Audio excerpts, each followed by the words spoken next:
It's definitely very rewarding to be able to work in the environmental field, especially because lately we see a lot of things in the news, and like Jen said before, our Earth is very much at a critical point. So to be able to be working and helping our environment with our day job is very rewarding, and it feels very good. And luckily here at ACAP, where we have so many different projects, we have the opportunity to help in many different ways. Awesome. Another question. How long does it take for you to clean up the beaches? Ooh, depends on how dirty the beach is and when the last time it was cleaned up. Oftentimes we go until we are too tired to keep going, or we don't have enough room to take any more garbage. And then we plan to hopefully return in the future. So usually you don't go for more than about 2.5 hours, especially in the summer, because you want to protect yourself from sun and you don't want to get too exhausted because safety's first. But yeah, it depends on the beach, essentially. Awesome. Another question. Have you guys seen a moose while working? No? Not while working, no. No. They tend to stay far away from us when we're all talking and, working with the tools and that, making a lot of noise. Next. Oh, sorry. Go ahead, Matt. I'm going to add something. It kind of goes back to the question about animals. Morgan brought it up. I was one time in a stream trying to haul out garbage because it was pretty polluted in that stream. And there was a vacuum cleaner sort of buried in the mud. And as I was pulling it out, an eel came out of the tube for the suctioning part of the vacuum and scared me. But eels are they endangered, Jen, or threatened? They're a species at risk. Species at risk, yeah. So it was nice to see that there were eels there. It wasn't nice to see that they had to live in vacuums. But, you see some cool things. That's awesome. That's awesome. Have you ever encountered a groundhog while working, specifically on Groundhog Day? I haven't. Really? So, Groundhog Day is actually also World Wetland Day, and we have encountered many wetlands. So that's awesome. Another question. We have one from Jenna. Do you guys save sea creatures? Sea creatures. Yes, indirectly. Like if we're picking up some of the garbage that's washing up on shore, I feel like where everything is connected to each other in any way that we can help in some way. I'd say freshwater creatures, like aquatic animals more. We work with freshwater quite a bit. But again, like Megan just said, it's all connected. So that's one thing with environmental work is you don't always get direct and immediate gratification for your work. Sometimes you have to wait to see what happens, to see if what you did was successful. I say sometimes, most of the time, you have to wait and see what happens. You don't know immediately. Awesome. How many different types of trees have you planted? We've planted all kinds of different trees. So we've planted maple trees. We've planted birch trees. They're the white ones with peely bark. We've planted spruce trees. We've planted Christmas trees. They're your balsam fir. All kinds of trees. Yeah. So I don't know, 10 different species. Any species that grows around here that is native to the area. That's awesome. We have a great question here from Sophie. How old do you have to be to work or volunteer? Right. So we just recently started a volunteer program. High school? It depends on what type of activity you want to do for volunteering, because some are a bit more dangerous than others and require more like physical strength. But things like cleanups and stuff. Yeah. As long as there's a parent around, there's not really a minimum age required. Yeah. In terms of working, a lot of our internships start in May. So usually it's university students, but that's not necessarily always going to be the case. Right. And legally, I'm pretty sure it's 16, right? Yeah. So yeah. That's also a part of it. But if you follow ACAP on social media and you see a beach cleanup or a litter cleanup, all ages are welcome to come. Yeah. Bring a parent or a family friend or some adult with you, and you can certainly help. We also have quite a bit of education community events too that all ages are welcome to. Sometimes we host walks. In the summertime, we might host some different camps and activities for you to get involved in that way too. Awesome. We have a question here from Kristen. With the recent wildfires in Shelburne and the Hammond Plains area, have there been plans to help these areas regrow? I guess that's a question for me. Shelburne is down on the mainland, right? Yeah. We don't typically work on the mainland. We sort of stick to Cape Breton up in the CBRM area. We just recently expanded to Inverness a little bit, but yeah, we kind of stay on the island. So I'm sure there are lots of people working hard to do that down in Shelburne. Yeah, there are definitely organizations on the mainland who do a lot of environmental things the same way that we do. And I'm sure that there are efforts to replant those places. The other part of that you can do for thinking forward is planting more hardwoods. So you guys know the difference between conifers and deciduous trees. Conifers are sort of the evergreens. They keep their needles for the winter, and deciduous trees lose their leaves in the fall. Well, deciduous trees don't burn the same way that the evergreen trees do. So if we start planting more hardwoods in our yards or in our communities, then and less softwoods, then they're not as likely to catch fire and spread as quickly. Awesome. Fantastic. One thing really quick I want to add, I learned a trick recently to remember which is which for conifers and deciduous. Deciduous. I say deciduous. To remember that it sheds the leaves. Oh, that's good. Another question here. I guess this one's for Morgan because he's our resident bug guy. What different kinds of insects have you seen? Yeah, I've seen all kinds of insects. Yeah, there was an insect that kept coming up when we were tree planting. It was an oil beetle, they called it. I've never seen one before. They're these big black bugs, and they're kind of shiny, and they smell really bad. Well, that's awesome. So another question seems to be for everybody. What kind of animals do you all like? What's your favorite animal? It's a great question. It's hard to narrow it down too. Based on what criteria? Yeah. Which category? ACAP in general is definitely big on birds and fish. Yeah. I would say. I really like squirrels. They're my favorite animal. Mine changes all the time, but right now I really like owls. I was also going to say the same. I've always loved owls. They're really cool. Owls. Also, some people might not agree with this, but I think seagulls. Seagulls are pretty great birds as well. Yeah. Not going to agree with that. No, seagulls.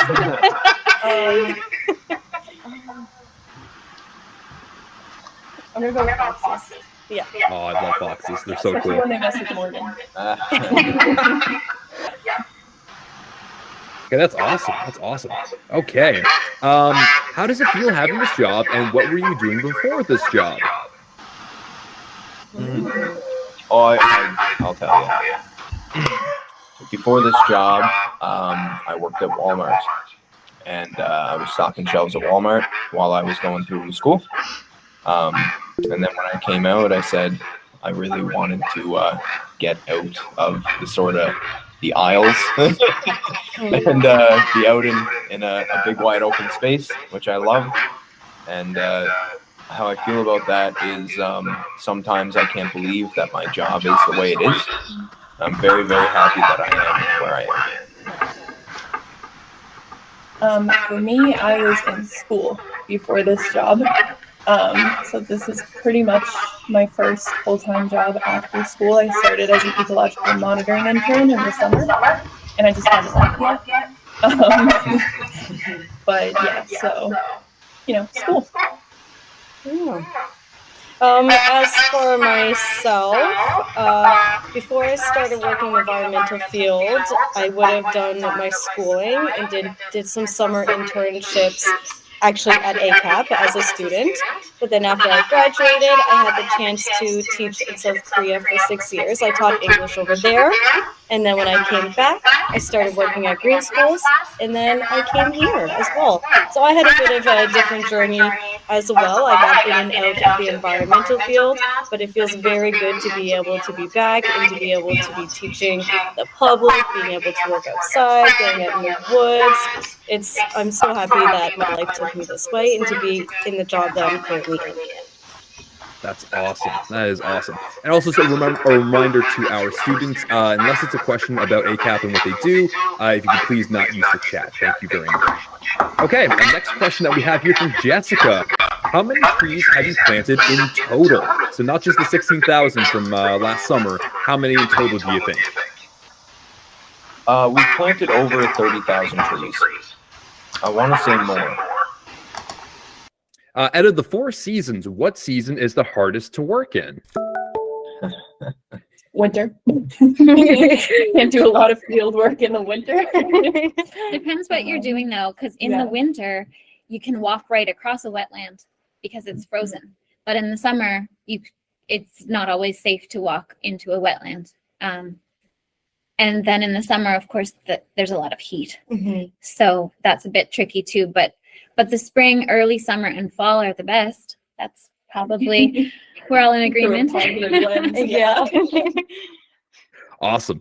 Have you seen any dangerous animals while out in the field? Jen, you have that. So we didn't see one this year. My team, the stream restoration team, was out working on a river in the Myra River watershed, and we were out in the woods. We were putting digger logs into the river, and digger logs sort of enhance fish habitat. They introduce oxygen to the water. So we're kind of far out, and we were walking to the next digger log site, and we heard this really loud growl. And to hear something over the river, because you're in it, and rivers are quite loud, the water's moving, right? That meant that it was a very loud growl. So the 2 of us who heard it kind of stopped immediately and just listened. And then the third person heard it the second time it growled. And then we all sort of looked at each other and just backed up. And we went back to the previous digger log and collected the other people.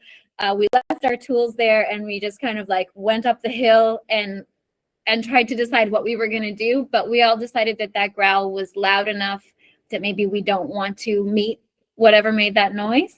So we left that site for the day. Oh man, that's spooky. Wow, you guys. Yeah.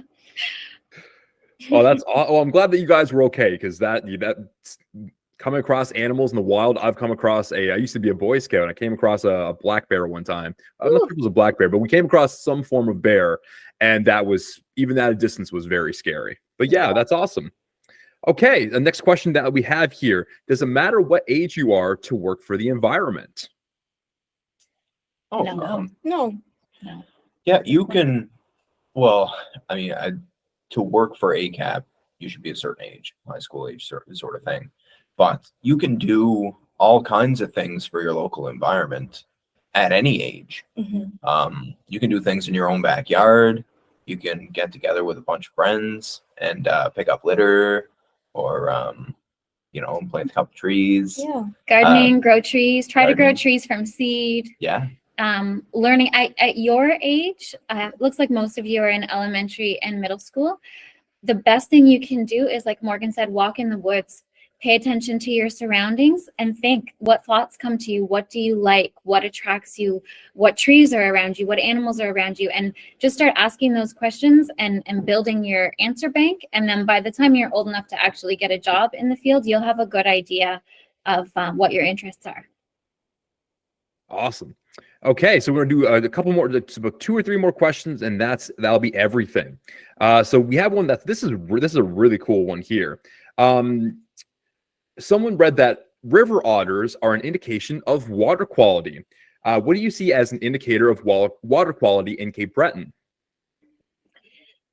Very cool question. Yeah, river otters are an indicator of water quality.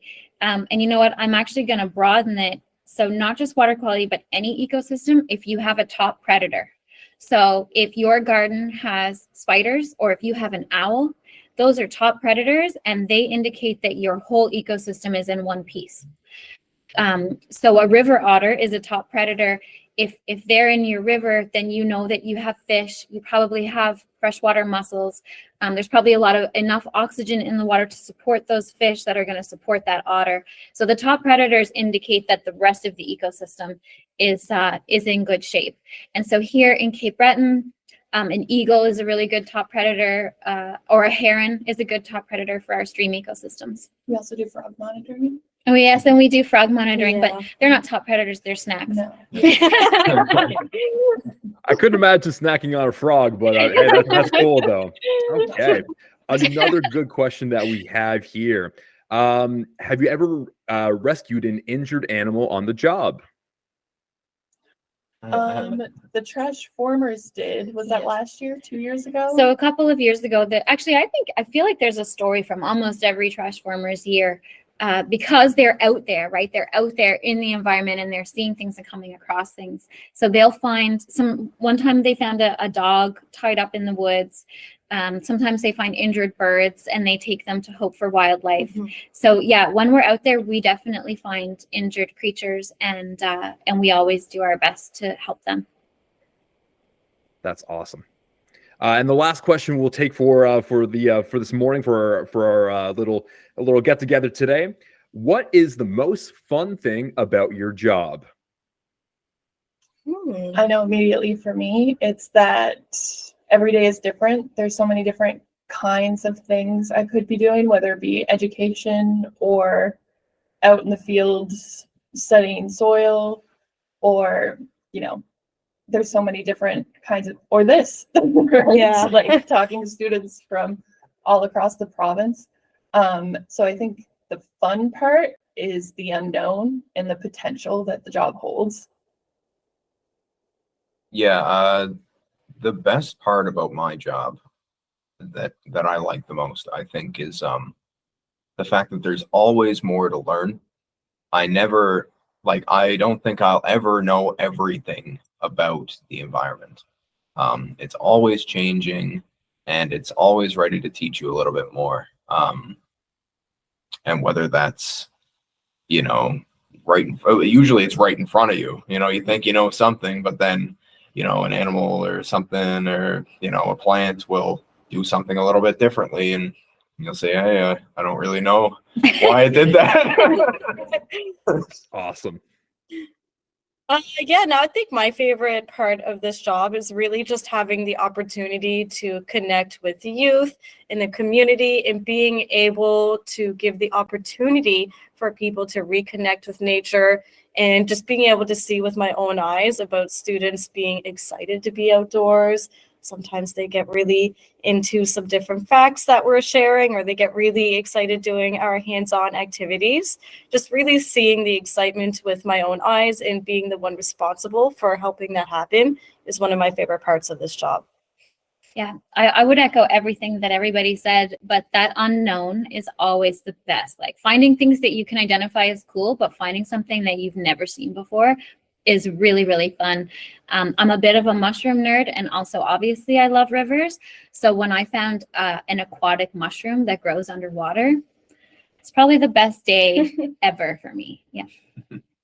Well, that's awesome. Well, I want to thank each and every one of you from ACAP for hanging out with us today and answering all these wonderful questions from our students. Teachers, if there are any questions that didn't get the chance to get answered that you think that the ACAP team could, do a great job answering, if you want to send them to me, I'd be more than glad to hand them along. But I want to thank you all so much for hanging out today and checking out our virtual field trip with ACAP Cape Breton. And I hope you guys have a great day. And thank you so much for hanging out with us today. Bye, guys. Thank you. Bye, everyone. Thanks so much. Have a great day.